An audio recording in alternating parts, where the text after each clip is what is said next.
દાંતીવાડા તાલુકામાં સરપંચ પદ માટે ઉમેદવારી પત્રો ચકાસણી અને પાછા ખેંચવાની પ્રક્રિયા પૂર્ણ। Story report by Suresh Raval, Dantiwada. તમે વડીલ આગેવાનો અને મારા મિત્ર કરો કે જે વડીલો કરો ગામના મને સરમસ બનાવ્યો, આખી બડી સરમસ બનાવે એટલે એક તો પહેલાં હું ખૂબ આભારી છું, ઋણી છું। ગામમાં જે કોઈ કોમનો વિકાસ કોમ બાકી હોય એમાં મેઇન પાણીનો પ્રશ્ન છે। પાણીના પીવાના પાણી માટે હું વ્યવસ્થા અમે આખી મારી બોડી કરશું, ભેગા મળી કોમ મળી નહીં। અને જે કોઈ બીજા કોઈ વિકાસનો કોમ હોય અમે ગ્રામસભા ભરી ગામના જે લોકો કહે છે, પંચાયતની બોડી કહે છે એવી રીતે આખો ગામ ભળી અને અમે વિકાસનો કામો કરશું એવી અમને હમદર્દી વિનંતી કરવા માગું છું કે લાખણા સભ્ય ગ્રામ પંચાયતના સર્વ સમાજનો ખૂબ ખૂબ આભાર।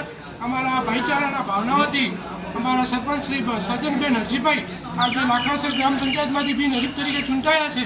અમે એવી ભાવનાઓના આશાઓ સાથે નીકળીએ છીએ કે ગામનો સર્વાંગી વિકાસ થાય, સર્વ સમાજના લોકો સાથે રહી સમાજના લોકોનું કામ થાય અને એવી સર્વ સમાજની ભાવનાઓને સર્વ સમાજના લોકોને સાથે લઈ અને સૌનો વિકાસ થાય, સર્વાંગી વિકાસ થાય એવી ભાવનાઓ સાથે લાખણાસર ગ્રામ પંચાયતના તમામ મતદારોને હું ખૂબ ખૂબ અભિનંદન પાઠવું છું કે આવા સજ્જન અને સારા માણસ તરીકે સજનબેન હરજીભાઈની નિમણૂક કરવા બદલ ખૂબ ખૂબ આભાર, ધન્યવાદ।